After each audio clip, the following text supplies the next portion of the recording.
एक लंबे अंतराल के बाद आज आप सबके दर्शन हो रहे हैं। आप सब कुशल है ना? कोई संकट तो नहीं आया ना आपके परिवार में भी? चलिए, ईश्वर आपको सलामत रखे।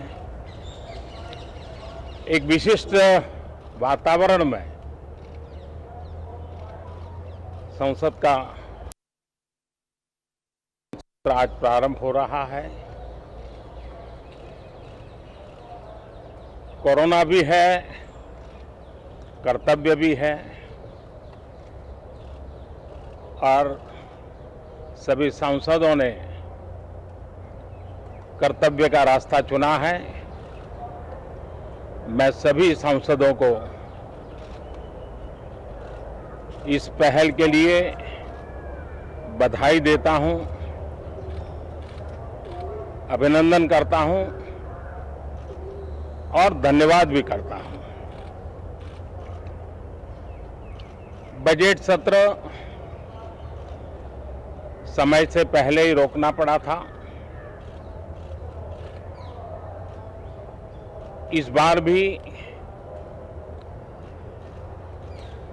दिन में 2 बार, एक बार राज्यसभा, एक बार लोकसभा, समय भी बदलना पड़ा है। सैटरडे संडे भी इस बार कैंसिल कर दिया गया है, लेकिन सभी सदस्यों ने इस बात को भी स्वीकार किया है, स्वागत किया है और कर्तव्य पथ पर आगे बढ़ने का फैसला किया है।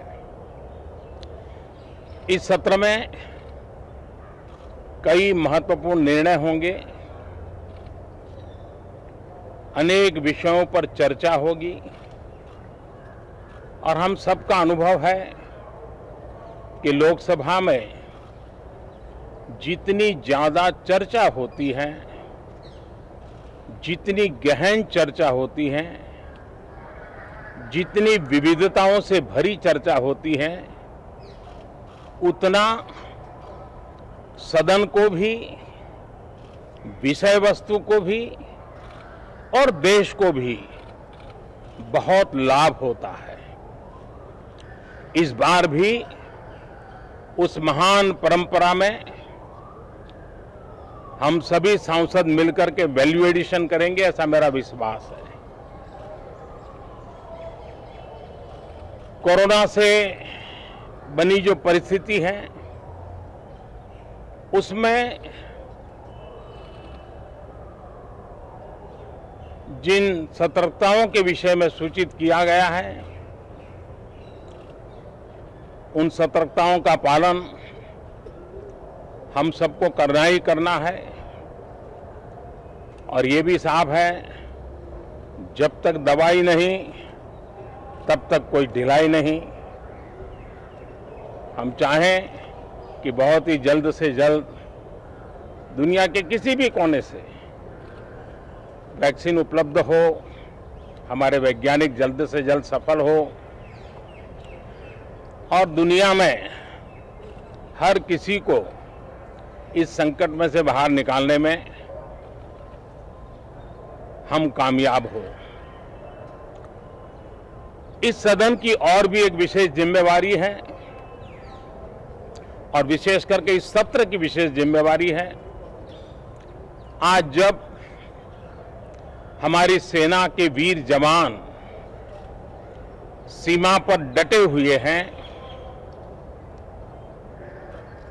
बड़ी हिम्मत के साथ, जज्बे के साथ, बुलंद हौसलों के साथ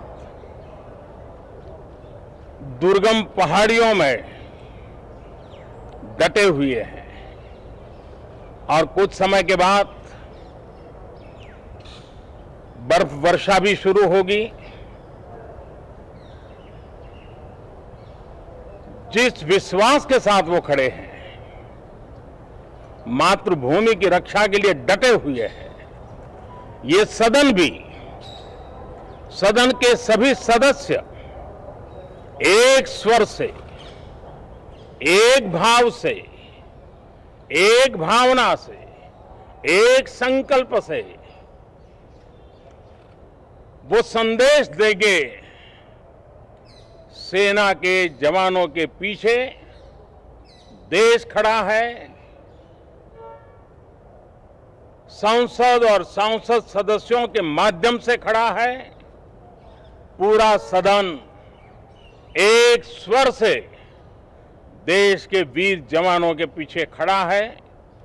ये बहुत ही मजबूत संदेश भी ये सदन देगा, सभी माननीय सदस्य देंगे, ऐसा मेरा पूरा विश्वास है। मैं आपसे भी आग्रह करूंगा कि कोरोना के कालखंड में आपको पहले की तरह मुक्ति से सब जगह पे जाने का अवसर नहीं मिलेगा। अपनों को खुद जरूर संभालना दोस्तों। खबरें तो मिल जाएगी, आपके लिए कोई मुश्किल काम नहीं है, लेकिन खुद को जरूर संभालना, ये मेरी आपको पर्सनल प्रार्थना है। थैंक यू दोस्तों।